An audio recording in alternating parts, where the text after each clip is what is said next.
géométrie vectorielle, multiplication et division des vecteurs par des scalaires. Voici un vecteur A qui est représenté par la flèche qui est sur votre écran. On peut distinguer son x et son y, ses composantes. Le x vaut 4 et le y vaut 3. Et voilà comment on écrit ça pour indiquer qu'il y a un vecteur A avec la petite flèche et ses composantes.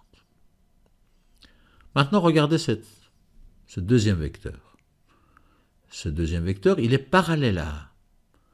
Et la flèche pointe dans le même sens. Par contre, le vecteur de droite, il est 2 fois plus long que le vecteur A. En fait, ce vecteur, c'est 2 fois le vecteur A. Voilà ce que signifie graphiquement de multiplier un vecteur par un nombre. La multiplication influence en premier lieu la longueur de la flèche. Graphiquement, on l'a vu maintenant par le calcul, c'est très simple. Si on veut multiplier un vecteur par un nombre, par exemple le vecteur A par 2, on multiplie les composants du vecteur par ce nombre. Dans notre cas, 2 fois 4 pour le x et 2 fois 3 pour le y, ce qui nous donne un vecteur 8, 6. Donc le vecteur 2A devrait avoir comme composante 8 et 6. Regardons. Le composante horizontale et verticale, le x et le y, si on compte les carrés, on voit bien que le composante horizontale est bien de 8 et le vertical de 6. Donc, le calcul correspond bien à ce qu'on a sur le graphique. Donc, voilà ce que signifie multiplier un vecteur par un nombre. On change la grandeur de la flèche, sa norme. Il faut juste faire attention à un petit détail. On reprend notre vecteur A, vecteur dont les composantes sont 4 et 3. Et regardez maintenant cette flèche-là. Il est aussi parallèle au vecteur A. Le sens de la flèche, par contre, il est inversé et il est 2 fois plus long. Alors, comment on a fait ça? Quelle est la relation de ce vecteur avec le vecteur A? Il représente moins de 2 fois le vecteur A.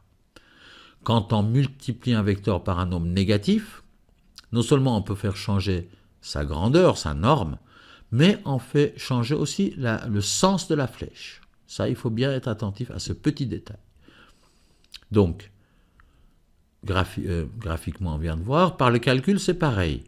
Si on veut faire multiplier le vecteur A par moins 2, on multiplie ses composantes par moins 2, ce qui nous donne le vecteur moins 8, moins 6. Et si on regarde, les composante verticale, c'est bien de moins 6, et le composante horizontale, il est bien de moins 8. Donc, ce qu'on vient de calculer correspond bien à ce qui est sur l'écran. Dernier petit détail, c'est qu'on peut aussi diviser un vecteur par un nombre, par un scalaire. Prenons de nouveau le vecteur A et son x et son y, et regardons ce vecteur-là, ce vecteur qui est à droite de vecteur A. Il a la même direction, il est parallèle au vecteur A, autrement dit. Il a le même sens, les flèches pointent vers de même manière, mais il est 2 fois plus petit que le vecteur A. En fait, on a divisé le vecteur A par 2. Donc vous voyez, quand on divise un vecteur par un nombre, c'est comme si on divisait sa longueur par son nombre. Donc, graphiquement, on l'a vu. Maintenant, par le calcul, c'est aussi simple que la multiplication. Quand on divise un vecteur par un nombre, on divise ses composants par ce nombre. Dans notre exemple, ça nous donne un vecteur 2 pour le x et 1,5 pour le y. Ok, maintenant, regardons sur le schéma. Le x de ce vecteur, il est bien de 2 et son y de 1,5. Faites attention, quand on divise un vecteur par un nombre, si ce nombre est négatif, ça aura le même effet que pour les multiplications, le sens de la flèche va être inversé. Donc, pour résumer, quand on multiplie un vecteur par un nombre, le vecteur A par le nombre K, cela revient à multiplier ses composantes par son nombre. Quand on divise un vecteur par un nombre ou un scalaire, ce qui est la même chose, on divise ses composantes par ce nombre.